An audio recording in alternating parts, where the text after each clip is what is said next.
Ya hemos estado conversando durante toda esta jornada sobre lo sucedido en el Palacio de la Moneda, la presencia de 7 presidentes de la República, esta reunión del Prosur. Vamos a seguir ahondando en lo que fue esta jornada con el diputado de la UDI, Juan Antonio Coloma. Diputado, ¿cómo le va?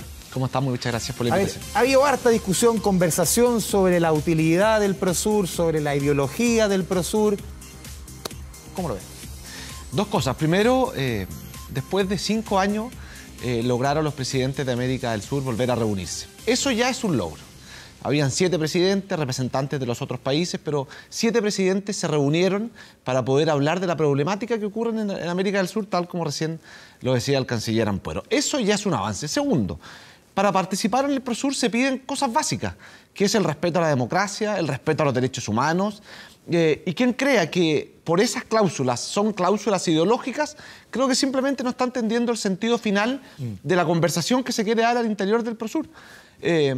Evidentemente, si para quienes apoyan el gobierno de Maduro estos sí son cláusulas complejas de cumplir, bueno, es evidente, ellos no creen en el respeto a los derechos humanos, la defensa total de la democracia. Quienes sí creemos en la defensa de los derechos humanos entendemos que son cláusulas básicas para poder sentarse a conversar y poder hablar sobre los temas que le importan a los casi 450 millones de personas que vivimos en América del Sur. Pero, diputado, cuando uno ve que están 7 presidentes, de los cuales uno podría decir que desentona en términos políticos, que es Lenín Moreno, que también ha transitado hacia más una línea más central, podríamos decir desde la línea más correísta en Ecuador hacia una línea más central.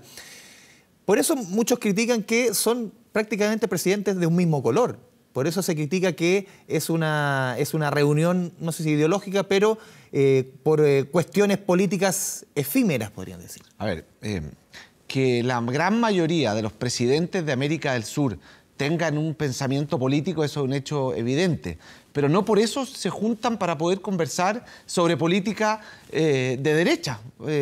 Hoy día, efectivamente, la gran mayoría de los presidentes de América Latina, salvo evidentemente Venezuela, ¿no es cierto?, que vive una dictadura, Bolivia y Uruguay, el resto de los países tienen un pensamiento más de centro o de derecha.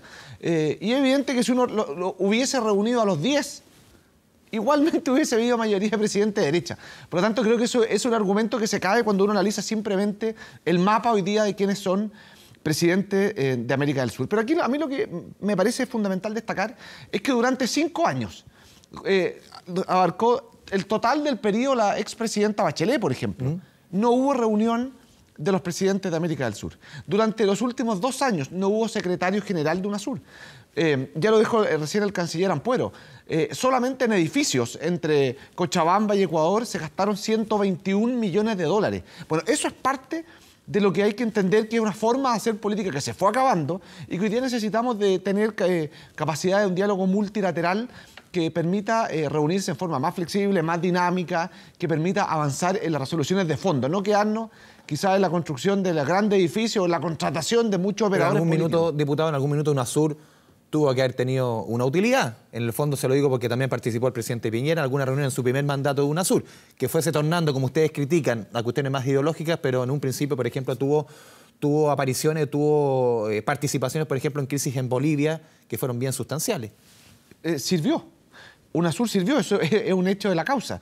El problema es que hace 5 años que no permitía, porque se fue ideologizando, porque durante muchos años también hubo financiamiento para la construcción de estos grandes edificios de Venezuela a través del expresidente Chávez, entre otros, que permitieron la construcción de esto. Fue un organismo que se fue politizando en el tiempo y precisamente para desideologizarlo, para despolitizarlo, es que surge Prosur.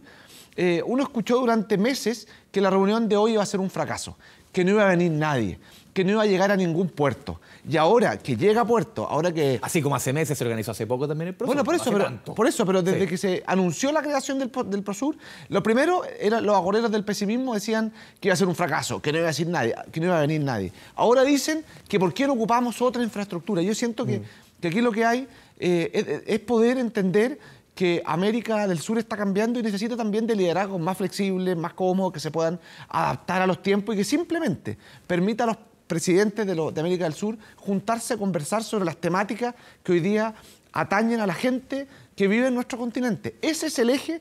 Espero honestamente que no se mueva de ese eje, porque eso es lo que va a permitir una real capacidad de diálogo, de cooperación, de integración, que es algo que evidentemente en América del Sur nos falta. Diputado, ¿tiene futuro Prosur si es que el eje, como usted dice, el eje político cambia en América Latina en algunos países?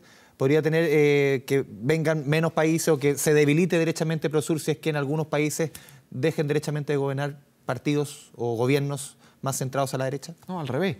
Lo que yo espero es que a medida que presidentes como Evo Morales, ¿no es cierto?, o en Uruguay, vayan entendiendo que Prosur tiene como finalidad poder avanzar en cooperación e integración, se vayan uniendo a Prosur. Eso es lo que uno espera, que se den cuenta que efectivamente aquí no hay un tema ideológico, que sí, una nueva forma de sentarse a conversar en la mesa. Y esa nueva forma tiene que ser mucho más directa, mucho más rápida, mucho más liviana, sin tanta estructura, sin tanta burocracia. Eso es hoy día lo que se requieren en las distintas formas de poder sentarse a conversar de manera multilateral. Eso es lo que nos está pidiendo la gente y eso es precisamente lo que el presidente Piñera supo encarnar y tuvo, de mi punto de vista, honestamente, un tremendo éxito en la reunión del día de hoy. Y esperamos que la siguiente, que va a ser en Paraguay, también puedan concurrir el presidente de Bolivia y el presidente de Ecuador. Diputado, crucemos el tema con lo local. Vimos, por ejemplo, ayer cuando llegó Jair Bolsonaro a nuestro país, al Hotel Intercontinental, que lo recibió en el hotel la presidenta de la UDI, Jacqueline Van Rieselbergher. A usted como partido, usted participó en las elecciones en la lista justamente contraria a la actual presidenta de la UDI. ¿No les incomoda tanto acercamiento de la presidenta de su partido hacia Bolsonaro? Ya ocurrió en octubre, que también de parte de la lista que usted mismo representó, pusieron ciertos resquemores a tanta cercanía con Bolsonaro. No, son temas distintos. Primero porque en ese momento Jair Bolsonaro no era presidente de Brasil. Y en este momento sí lo es. Y él representa a una tremenda mayoría de brasileños que votó por él. Obtuvo ni más ni menos que 55 millones de votos, con una mayoría sustancial que permitió derrotar, ¿no es cierto?, al Partido de los Trabajadores, al Partido Socialista, ¿no es cierto?, de Brasil, y hoy día él tiene un rol importante que cumplir en América, Pero perdón, diputado, América del Sur. Cuando hubo esa elección, Javier Macaya, con usted trabajó, que fue candidato, más que era la figura, lo que representaba a Bolsonaro, más que fuera o no fuera presidente. No. En ese momento lo que se dijo era que Chile había tenido siempre una tradición de relacionarse con los presidentes de América del Sur.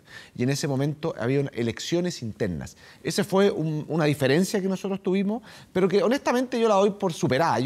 Nosotros siempre hemos entendido que en nuestro partido, en la UDI, las elecciones son competitivas, pero después tenemos que ser capaces de mirar hacia adelante.